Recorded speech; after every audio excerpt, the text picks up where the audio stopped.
Top quality और consistent performance के लिए सिर्फ सिल्वर पंप्स। टॉप क्वालिटी और कंसिस्टेंट परफॉर्मेंस के लिए सिर्फ सिल्वर पंप्स, नाम याद रखना।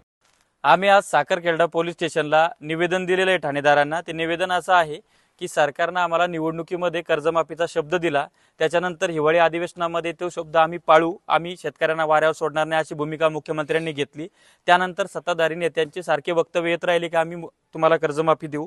त्याच्यानंतर अजित पवार जे उपमुख्यमंत्री आहेत त्यांनी विधानसभेमध्ये सांगितलं की आम्ही कर्जमाफीची माहिती गोळा करतो आहोत, परंतु अचानक मार्च एंडिंग हा 3 दिवस राहिला असताना 28 तारखेला अजित पवार म्हणतात की शेतकऱ्यांनी कर्ज भरा, असा त्यांनी दम दिलेला आहे। तर आम्ही या माध्यमातून निवेदन दिलेले आहे ठाणेदार साहेबांना, साखरखेर्डा तालुका सिंदखेड राजा जिल्हा बुलढाणा, की सरकारवर 420 चा गुन्हा दाखल करण्यात यावा, कारण की सरकारने फसवणूक केलेली आहे आणि फसून आमची मतं घेतलेली आहेत।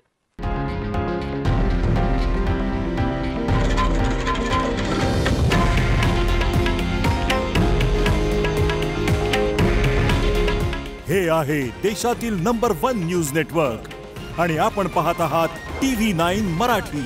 काळजी तुमची, हित महाराष्ट्राचं।